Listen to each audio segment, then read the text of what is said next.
தமிழக அரசு தரப்பில் நடத்தப்பட்டுக் கொண்டிருக்கும் அனைத்துக் கட்சி கூட்டத்தில் தமிழக காங்கிரஸ் கமிட்டி தலைவர் திருநாவுக்கரசர் பல்வேறு கோரிக்கைகளை முன்வைத்திருக்கிறார்.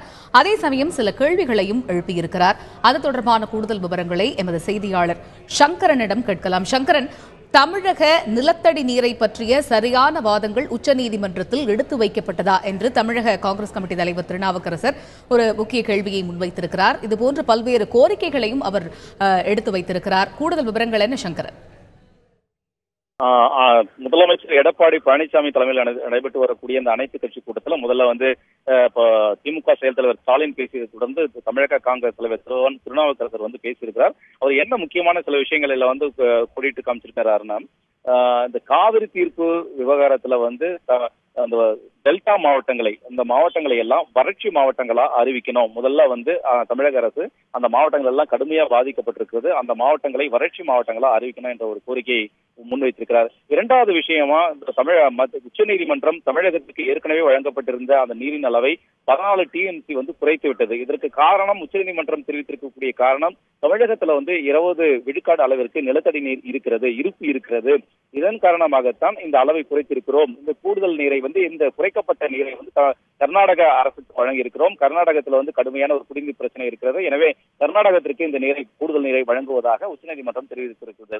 இந்த விஷயங்களை கோடிட்டு காட்டி பேசிய திருநாவுக்கரசர், எந்த அடிப்படையில இந்த தமிழகத்துல இவ்வளவு நிலத்தடி நீர் இருக்கிறது, இதனாலதான் அளவு குறைஞ்சு போச்சுன்னு அறிவிச்சிருக்கிறாங்க. இந்த விஷயத்துல சரியான முறையில தமிழக அரசு தன்னுடைய வாதங்களை உச்சநீதிமன்றத்தில் வைக்கவில்லை என்ற ஒரு குற்றச்சாட்டை அவர் இந்த கூட்டத்தில் முன்வைத்திருக்கிறார். இந்த கூட்டத்தில் முன்வைச்ச இந்த கேள்வி எழுப்பிய உடனேயே துணை முதலமைச்சர் ஓ பன்னீர்செல்வம் குறுக்கிட்டு அதற்கு ஒரு விரிவான ஒரு விளக்கம் அளித்திருக்கிறார்.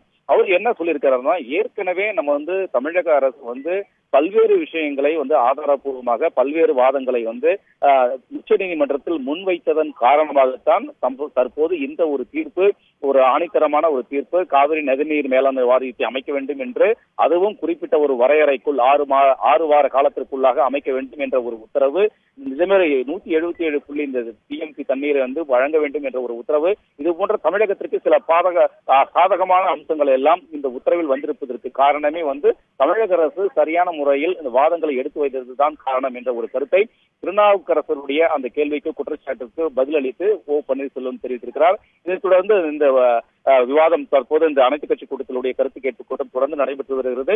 ஏற்கனவே இந்த பல்வேறு விஷயங்களை முதலமைச்சரும் காவிரி நீர் விவகாரத்தில் தமிழக அரசு எடுத்த நடவடிக்கைகளை எல்லாம் விரிவாக ஒரு பட்டியலிட்டு எடுத்துரைத்திருக்கிறார். மறைந்த முதலமைச்சர் ஜெயலலிதா மேற்கொண்ட நடவடிக்கைகள் எல்லாம் கோடிட்டு காட்டியிருக்கிறார். எனவே இந்த காவிரி நீர் விஷயம் விவகாரத்தில் தமிழக அரசு இந்த கூட்டத்தினுடைய முடிவுக்கு பிறகு பல்வேறு விஷயங்களை பல்வேறு கட்சிகளுடைய பிரதிநிதிகள் தெரிவித்த அந்த கருத்துக்களை எல்லாம் முன்வைத்து, திமுக செயல் தலைவர் தெரிவித்த கருத்துக்கள், அதேபோன்று திருநாவுக்கரசர் தெரிவித்த, இன்னும் பாஜக தமிழக தலைவர் தமிழிசை சவுந்தரராஜன் பேச இருக்கிறார். இவர்கள் எல்லாம் தெரிவிக்கக்கூடிய ஒரு கருத்தின் அடிப்படையில் தான் தீர்மானம் உருவாக்கப்பட இருக்கிறது.